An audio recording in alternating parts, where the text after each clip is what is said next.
Good morning children and welcome back in your civics class and I hope that you all are fit and fine, feeling happy and healthy। और मैं ये भी आशा करती हूँ कि आप वीडियो देख रहे होंगे बच्चों। और बच्चों आई काइंडली रिक्वेस्ट यू कि प्लीज़ वॉच द वीडियो। आप वीडियो ज़रूर देखिए और वीडियो देखने के बाद जो शीर्षक आपका वीडियो में एक्सप्लेन कर रही हूँ, what ever I am explaining in the video, please आप उस शीर्षक को अपनी किताब से भी एक बार पढ़ लीजिए। बच्चों जैसा कि हम लोगों ने आगे बढ़ने से पहले पिछले हफ्ते हमने जो है प्रीवियस लेक्चर में हमने संविधान निर्माण जो पार्ट है वो हमने समाप्त कर लिया था, हमने उसको ख़त्म कर लिया था। We have finish the chapter constitutional design. हमने संविधान निर्माण जो पार्ट था आपका वो नागरिक शास्त्र से हमने उसको समाप्त कर लिया था। सारे शीर्षक के बारे में हमने पढ़ा।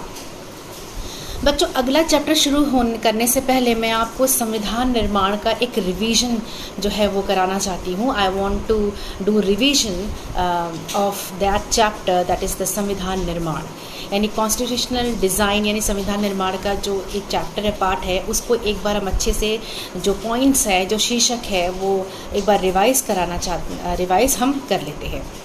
सो in today's lecture we are going to revise the chapter. तो आज के लेक्चर में जो है हम संविधान निर्माण को एक बार सारांशित वे में जो हर एक टॉपिक को, हर शीर्षक को जो है एक बार रिवाइज कर लेते हैं। So let's start the revision of the chapter that is your संविधान निर्माण। बच्चों की जैसे कि हम लोगों ने पढ़ा कि सबसे पहले संविधान निर्माण के बारे में पढ़ने के लिए सबसे पहले हमको ये जानना है कि व्हाट इज़ कॉन्स्टिट्यूशन, यानी संविधान है क्या, संविधान का अर्थ क्या है, उसका जो अर्थ है वो स्पष्ट रूप से उसका अर्थ क्या है संविधान का। तो बच्चों संविधान जो होता है वो किसी भी देश का सर्वोच्च कानून होता है। ये हमने आपको बताया था, का कानून होता है। और संविधान में किसी भी देश की शासन, राजनीतिक और समाज को, किसी भी देश की राजनीति, राजनीति या समाज को चलाने वाले मौलिक यानी बेसिक यानी मौलिक जो है वो कानून होते हैं, वो संविधान है आपका। और संविधान का सबसे बड़ा एक अहम, एक इम्पॉर्टेंट, एक महत्वपूर्ण रोल ये भी है कि ये जो है सरकार के साथ नागरिकों के संबंध को भी स्थापित करता है, संबंध को भी दर्शाता है। तो हम कह सकते हैं कि संविधान ऐसा कोई लोकतांत्रिक प्रणाली वाला देश नहीं है जिसका अपना कोई संविधान नहीं है। ऐसे बहुत से ऐसे लोकतांत्रिक प्रणाली वाले देश हैं जहाँ पे उनका अपना संविधान है, और ऐसे भी बहुत सारे देश हैं बच्चों। हम ये नहीं कह सकते हैं कि ऐसा कोई देश नहीं है। बहुत सारे ऐसे देश हैं जो संसार दुनिया में, विश्व में, जो लोकतांत्रिक प्रणाली है लेकिन उनका अपना कोई संविधान नहीं है, लेकिन उनके कुछ मौलिक उद्देश्य और मौलिक लक्ष्य हैं, मौलिक कानून हैं। और लेकिन ज़्यादातर यानी मैक्सिमम हम कह सकते हैं कि अधिकतर विश्व के देशों में जहाँ पे लोकतांत्रिक प्रणाली है उनका अपना सर्वोच्च कानून होता है। और ये जो है हमने पढ़ा था कि लेकिन बच्चों हम इस तर्क को हम एक्सेप्ट नहीं करते हैं कि कोई भी लोकतांत्रिक प्रणाली जो है उसका अपना संविधान नहीं होता है। ऐसे बहुत से विश्व में देश हैं जो लोकतांत्रिक प्रणाली है लेकिन उनका अपना संविधान नहीं बट ऐसा हम इस तर्क को हम जो है इस तर्क को हम असहमति करते हैं, क्योंकि ज़्यादातर जो देश हैं जहाँ पे लोकतांत्रिक प्रणाली, डेमोक्रेटिक सिस्टम ऑफ गवर्नमेंट है, वहाँ पे उनका अपना संविधान होना आवश्यक हो जाता है। चाहे वो संविधान किसी भी स्वरूप में हो, किसी भी रूप में हो, या मौलिक कानून के रूप में हो, या मौलिक उद्देश्यों के रूप में हो, या मौलिक लक्ष्यों के रूप में। तो संविधान किसी भी देश का सर्वोच्च कानून होता है और ये किसी भी देश की शासन, राजनीतिक, सामाजिक को चलाने वाला एक मौलिक कानून होता है। और संविधान जो है वो सरकार से नागरिकों के संबंध को भी स्थापित करता है, उसको भी दर्शाता है। और ऐसा कोई कानून नहीं बनाया जाता है जो संविधान के अनुकूल हो या उसके विपरीत हो। यह आपका संविधान था बच्चों। अब बात उठती है कि भारत का संविधान था वो 26 जनवरी 1950 को ही क्यों लागू हुआ, मतलब जो उसका संविधान था वो क्यों लागू हुआ। उससे पहले हम संविधान सभा के बारे में पढ़े थे कि हम संविधान सभा की स्थापना कब हुई। तो बच्चों भारत के संविधान का निर्माण जो है एक संविधान सभा द्वारा जो है वो पारित किया गया था, जो कि सन 1946 में संविधान सभा का निर्माण किया गया था। और इसके बाद जो है इसी संविधान सभा द्वारा संविधान को 26 नवंबर 1949 को पास किया गया और 26 जनवरी 1950 को लागू किया गया संविधान सभा द्वारा। अब हमारे पास प्रश्न उठता है कि संविधान जो है वो 26 जनवरी 1950 को ही क्यों उसकी तिथि रखी गई। तो इसके पीछे देश का एक इतिहास है। ये तिथि जो 26 जनवरी 1950 संविधान लागू करने की तिथि ही क्यों इसको चुनी गई, इस डेट को ही क्यों चुना गया, इसके पीछे देश का एक इतिहास है। अब जैसे है कि दिसंबर 1921 को लाहौर अधिवेशन में भारतीय नेशनल कांग्रेस पार्टी ने उसमें जो है कांग्रेस ने उसमें उन्होंने एक संकल्प लिया कि 26 जनवरी 1930 को पहली बार जो है वो पहली बार उसके उपरांत जैसे कहेंगे कि स्वतंत्रता दिवस के रूप में वो मनाएंगे उस दिन को, ये 26 जनवरी 1930 को स्वतंत्रता पहली बार, तब उसके उपरांत जो है उस वर्ष में को हम उस 26 जनवरी 1930 को हम जो पहली बार जो है उस वर्ष उस तिथि में स्वतंत्रता दिवस के रूप में मनाया जाएगा।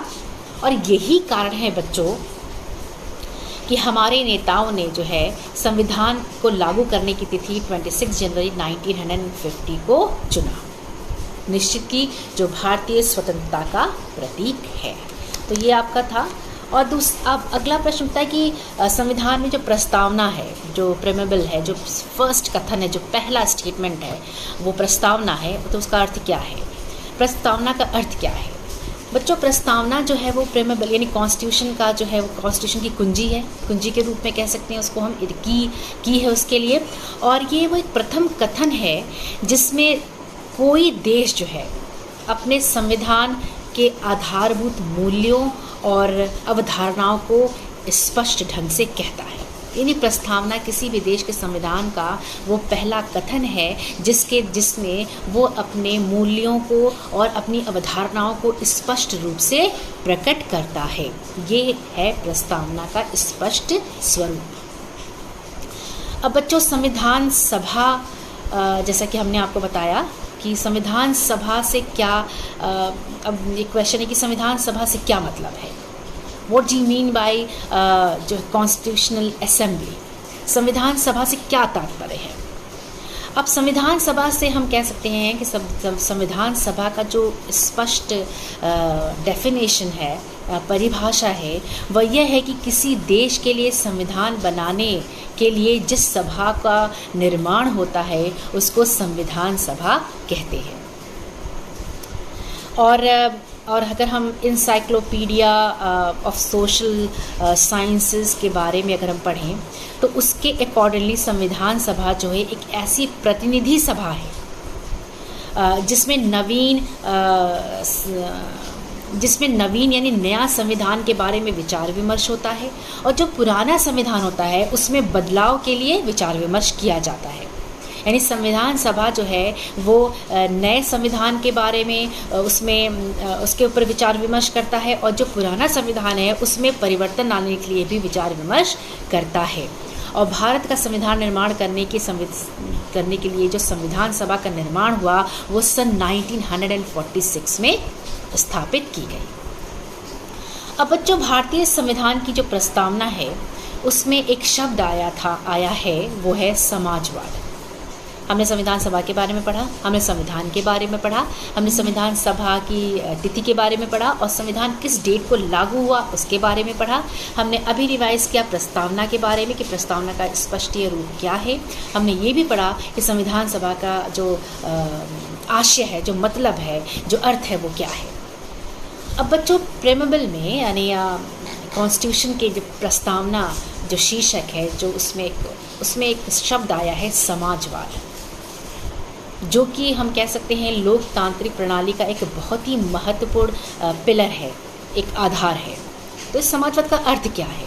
प्रस्तावना में समाजवाद का क्या आशय है, क्या मतलब है? समाजवाद का अर्थ ये है कि भारत में शासन व्यवस्था ऐसी चलाई जाए, इस तरह की शासन व्यवस्था हो जिसमें सभी वर्गों को, विशेष रूप से पिछड़े वर्गों को, अनुसूचित जातियों को, अनुसूचित जनजातियों को उचित वातावरण और परिस्थिति प्राप्त हो। और ये समाज, यहाँ पे समाजवाद का मतलब एक चीज़ और हो सकती है बच्चों की, जो जिस तरीके की जो अवधारणा है समाजवाद की प्रस्तावना में, वो यही शो करता है, यही दर्शाता है कि समाज में सभी वर्गों को इक्वल यानी बराबर का अवसर प्रदान हो हर क्षेत्र में। ऐसी शासन व्यवस्था हो जहाँ पे हर वर्ग के लोग जो है वो बराबर के अधिकार रखते हों, बराबर के जो है उनका बराबर तरीके से उनको अवसर दिया जाए। तो आर्थिक और समाजवाद का ये भी आशय है, क्या कह सकते हैं हम, सरल शब्दों में हम कह सकते हैं कि उनको जैसे कि आर्थिक समानता कम हो, आर्थिक असमानता कम हो, और देश का जो विकास का जो रिज़ल्ट है, जो देश में जो समाज विकास हो रहा है उसका जो रिज़ल्ट है वो लोगों के हाथों में ना रह के बल्कि समाज के सभी लोगों को मिले। मतलब जो जैसे थोड़े से लोग उस समाज में जो विकास हो रहा है, जो प्रोग्रेस हो रहा है, जो उसका प्रोग्रेस हो रहा है समाज का, जो उन्नति हो रही है समाज की, उसका जो फल है, उसका जो कॉन्सिक्वेंस है, उसका रिजल्ट है, वो रिजल्ट लोगों के थोड़े से लोगों को ना प्राप्त हो बल्कि समाज के हर वर्ग को जो है उसका अवसर प्रदान हो या उनके हाथों में हो। तो ये आपकी समाजवाद का स्पष्ट स्वरूप है। और इसका जो है सही माने में हम सरल शब्दों में और कह सकते हैं, इसको एक तरह से और कह सकते हैं कि इसका मतलब ये है कि सभी प्रकार के सामाजिक, आर्थिक और राजनीतिक शोषण से छुटकारा पाना ही समाजवाद है। और ये समाजवाद जो है वो भारतीय कॉन्स्टिट्यूशन में जो है कह सकते हैं कि सन 1976 में 42वें संशोधन में से जोड़ा गया। 1976 में समाजवाद शब्द जो है वो कॉन्स्टिट्यूशन के संविधान की प्रस्तावना में समाजवाद शब्द जो है वो सन 1976 में 42वें संशोधन के द्वारा जो है वो जोड़ा गया था। अब बच्चों बात करते हैं कि कॉन्स्टिट्यूशन जो है वो भारत को धर्मनिरपेक्ष देश घोषित करता है।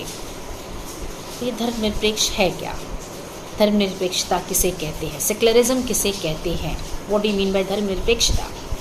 भारत की संविधान सभा द्वारा जो है भारत को धर्मनिरपेक्ष देश घोषित किया गया।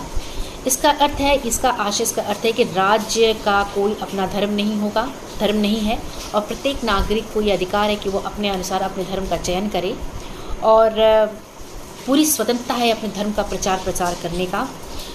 धर्म के आधार पर राज्य द्वारा नागरिकों को कोई भेदभाव नहीं किया जा सकता है। धर्म के आधार पर नागरिकों को डिस्क्रिमिनेट नहीं कर सकते हैं, उनको बांट नहीं सकते, उनका डिवीज़न नहीं कर सकते हैं या भेदभाव, इस तरह की धर्म के आधार पर भेदभाव जो है निषेध है संविधान द्वारा। और किसी भी नागरिक को किसी दूसरे धर्म की निंदा करने का जो है वो क्या कह सकते हैं कि अधिकार नहीं है और अपने धर्म किसी भी धर्म को मानने का उन्हें पूरा अधिकार है और वो चयन कर सकते हैं और उसका प्रचार प्रसार भी कर सकते हैं। तो ये धर्मनिरपेक्षता है। जैसा कि भारत में तरह तरह के मानने वाले लोग हैं, तरह तरह के धर्म को मानने वाले लोग हैं, तरह तरह की भाषा को बोलने वाले लोग हैं यहाँ तो इसीलिए भारत को सेक्युलर स्टेट यानी सेक्युलरिज्म धर्मनिरपेक्ष देश जो है वो घोषित किया गया, क्योंकि यहाँ पे कोई एक धर्म नहीं है, कोई एक जाति या प्रजाति नहीं है। यहाँ पे तरह तरह के हर वर्ग के लोग जो है वो यहाँ पर रहते हैं। वसुधैव कुटुम्बकम का जो कॉन्सेप्ट है उसको फॉलो करते हुए, तो यहाँ पर इसलिए धर्मनिरपेक्ष देश घोषित किया गया है।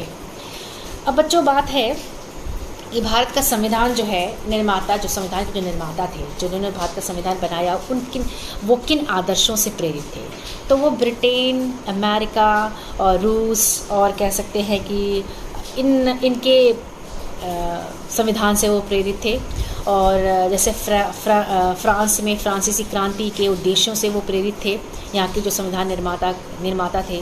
रूस में समाजवादी क्रांति जो शुरू हुई उससे भी वो प्रेरित हुए और उन्होंने ये संविधान के मूल्य और उद्देश्यों का जो है वो निर्वाचन किया और उसको जो है वो स्पष्टीकरण उसका किया और उसको बनाया। अब बच्चों भारत का संविधान का आधारीय मूल्य क्या है, क्या मूल्य है, उसके आधारभूत मूल्य कौन कौन से हैं, ये हमने आपको पढ़ाया था। हमने आपको बताया कि इसके आधारभूत मूल्य जो है स्वतंत्रता है, अभिव्यक्ति की स्वतंत्रता है, और अभिव्यक्ति की स्वतंत्रता, सामाजिक न्याय, राजनीतिक न्याय, व्यक्ति की गरिमा और राष्ट्र की एकता, अखंडता, ये सब जो है चीज़ें जो है वो आधारभूत मूल्य हैं संविधान की। अब बच्चों हम अगर आगे बढ़ते हैं और हम टॉपिक रिवाइज करते हैं कि 26 जनवरी 1950 को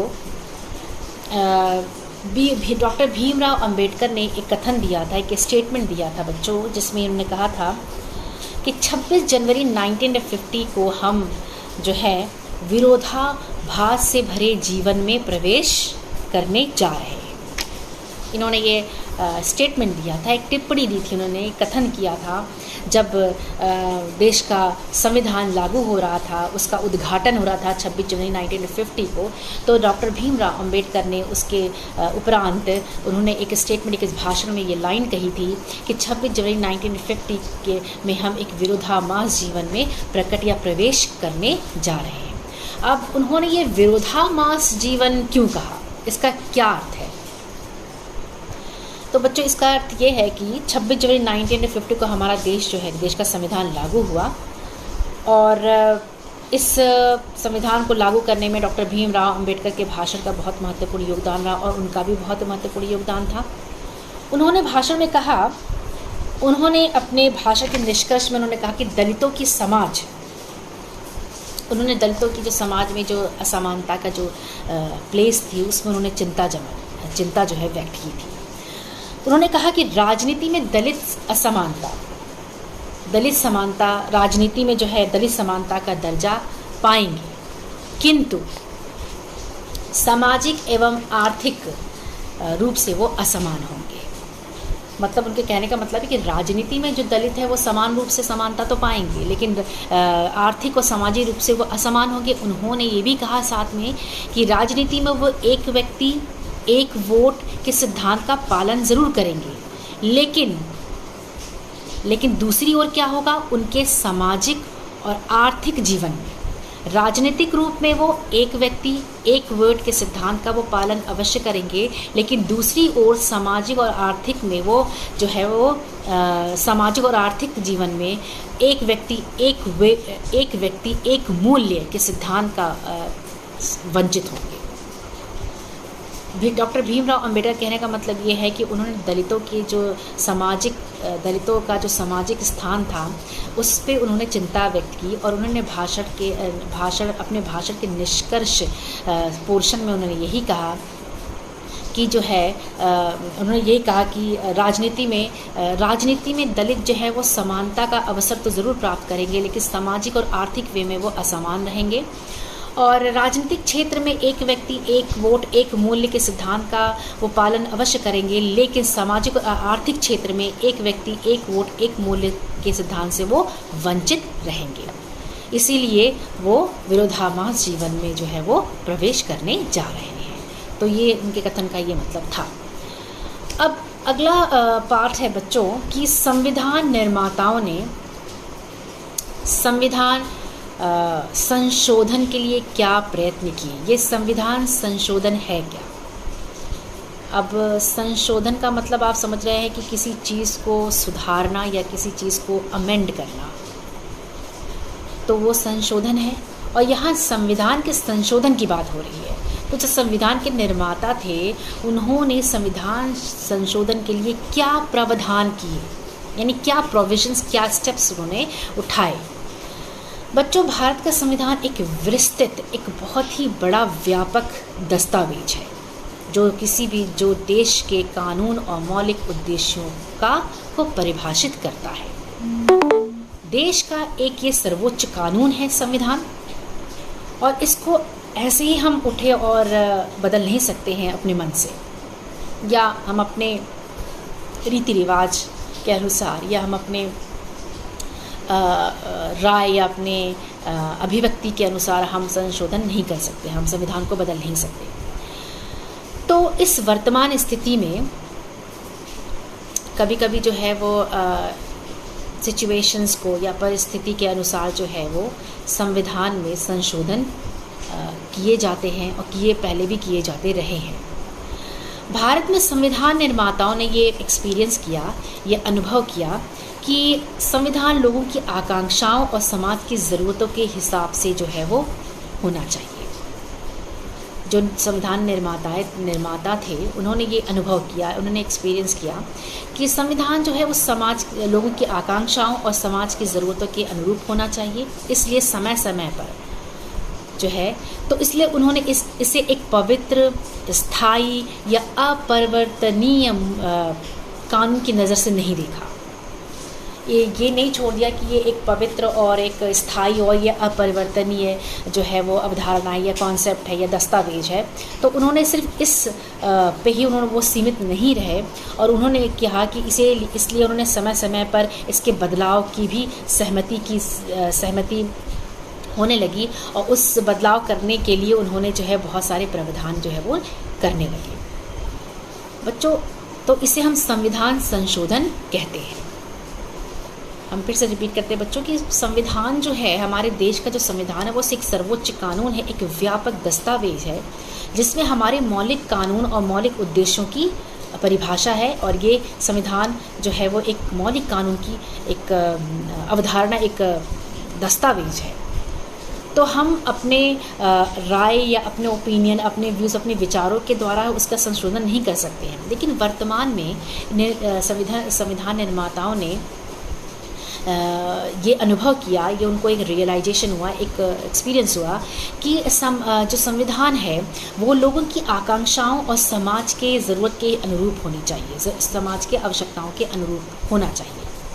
इसलिए उन्होंने इसको एक स्थायी, पवित्र या अपरिवर्तनीय दस्तावेज के रूप में इसको नहीं माना, बल्कि समय समय पे इस पे बदलाव लाने की वो सहमति उन्होंने जाहिर की। और इसके लिए उन्होंने क्या किया, इसके बहुत सारे प्रावधान जो है उन्होंने बनाए, जिसको हम संविधान संशोधन कहते हैं। तो बच्चों, अब ये आपका है। और जैसा कि हमने आपको बताया कि संविधान किसे कहते हैं, या आपको हमने बताया कि संविधान किसे कहते हैं, संविधान निर्माण कैसे हुआ, संविधान सभा का निर्माण कैसे हुआ, संविधान में प्रस्तावना का क्या अर्थ है, संविधान सभा का क्या अर्थ है, और 26 जनवरी को क्यों लागू हुआ, 1950 को क्यों संविधान लागू हुआ, भीमराव अंबेडकर के उस कथन का क्या अर्थ है या आशय है। अब बच्चों, संविधान सभा के कुछ उद्देश्य भी थे, जैसा कि हमने आपको पढ़ा, जैसे कि हमने इससे पहले भी डिस्कशन किया था उद्देश्यों के बारे में, कि उसके कुछ अपने उद्देश्य भी हैं। तो बच्चों, संविधान सभा में जो प्रस्तुत किए गए उद्देश्य थे वो क्या उद्देश्य थे?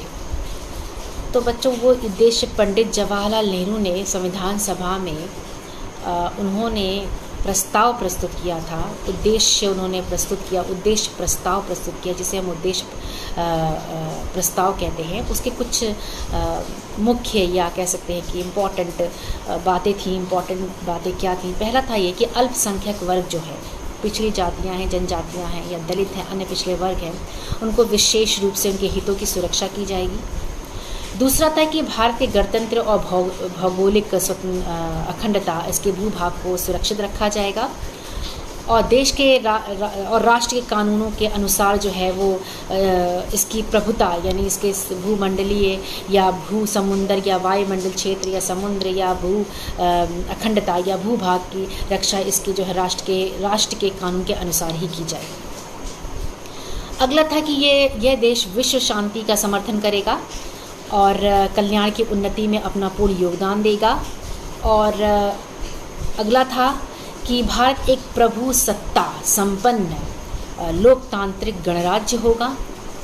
और था कि भारत ब्रिटिश कहे जाने वाले जो राज्य थे, जो क्षेत्र थे, जो प्रोविंसेस थे, अब वो जो है वो ब्रिटिश राज्य ना रह के, ब्रिटिश प्रोविंसेस ना रह के, ब्रिटिश क्षेत्र ना रह के, वो पूरे एक भारत के गणराज्य देश का हिस्सा बनेंगे और वो कुल मिलाकर उनका एक संघ बनेगा। यानी अब कोई ब्रिटिश राज्य नहीं होगा, ब्रिटिश शासकीय प्रांत नहीं होगा, बल्कि अब जो है वो भारतीय संघीय शासनीय क्षेत्र होगा। यानी भारत द्वारा शासन करने वाला क्षेत्र होगा, जहाँ पे कोई ब्रिटिश क्षेत्र या उसका अलग से कोई नामांकन नहीं होगा।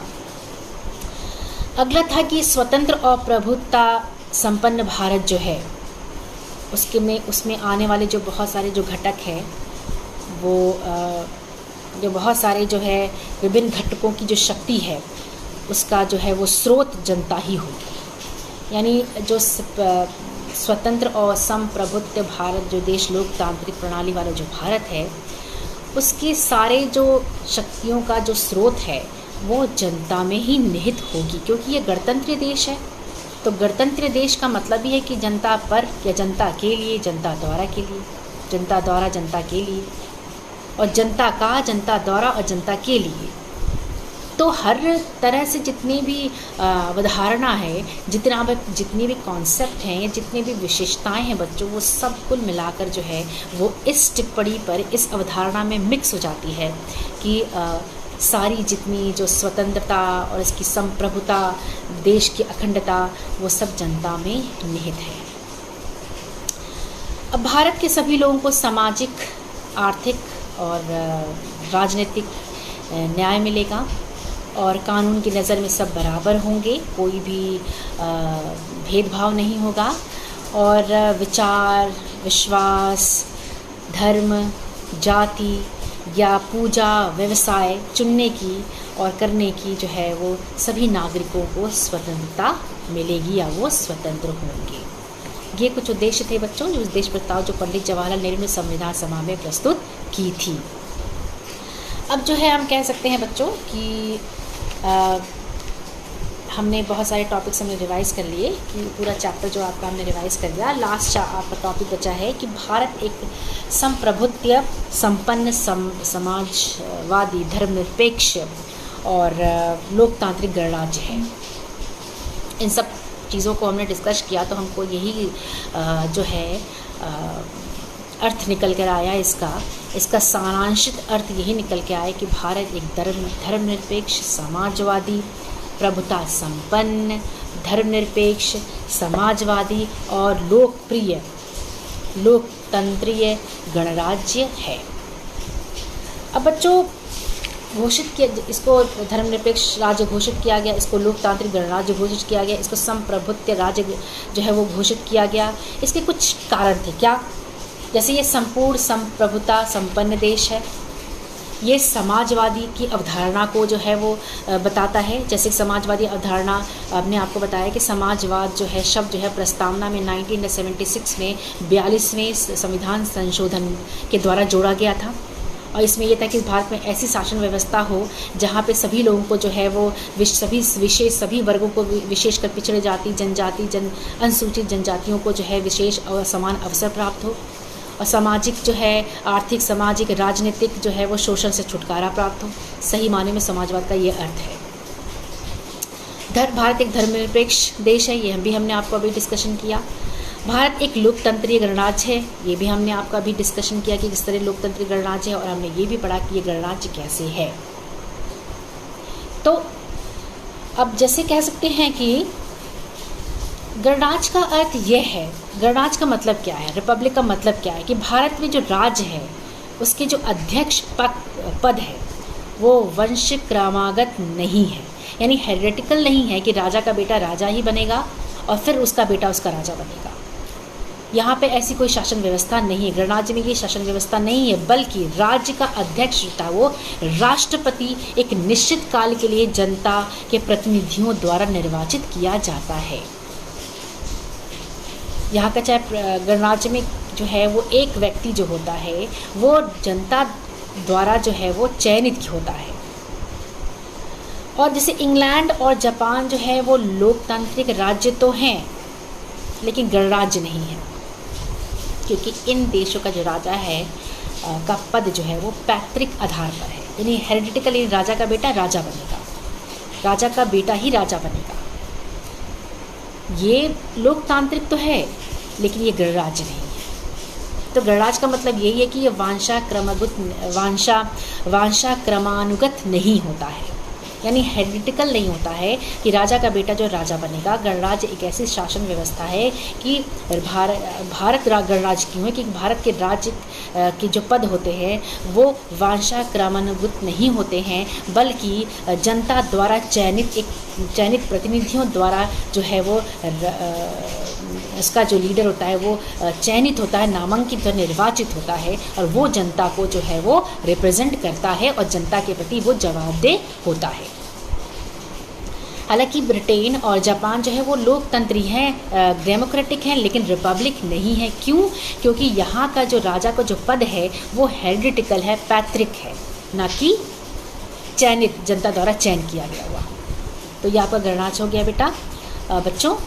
तो अब जो है वो ये पूरा जो चैप्टर है वो मैंने आपको सारांशित वे में जो है वो आपको हमने समझा दिया है कि रिवाइज़ कर दिया है कि किस इस चैप्टर में जो शीर्षक है, जो कॉन्सेप्ट है, वो हमने एक बार फिर से रिवाइज़ कर लिया है।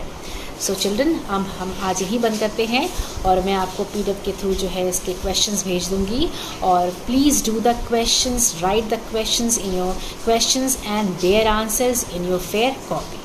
आप अपनी फेयर कॉपी में उसके क्वेश्चंस आंसर्स लिख लीजिएगा, और जो है आप प्लीज़ वीडियो भी देखिए, वीडियो ज़रूर देखिएगा, क्योंकि ये बहुत इम्पॉर्टेंट सेक्शन है, बहुत इम्पॉर्टेंट सेशन है ये लेक्चर, क्योंकि ये आपका रिवीजन लेक्चर है। तो जो कॉन्सेप्ट, जो चीज़ें आपके पाठ में, लेसन में समझाने में अगर छूट भी गई होंगी तो आपका इस रिवीजन में वो कवर अप हो गया है। तो आप प्लीज़ बच्चों आप ज़रूर वीडियो देखिए, और वीडियो देखने के बाद अपनी किताब को भी पढ़िएगा। So children, we will stop here and in next lecture we will start a new chapter. So take care of yourself and your family. Good bye.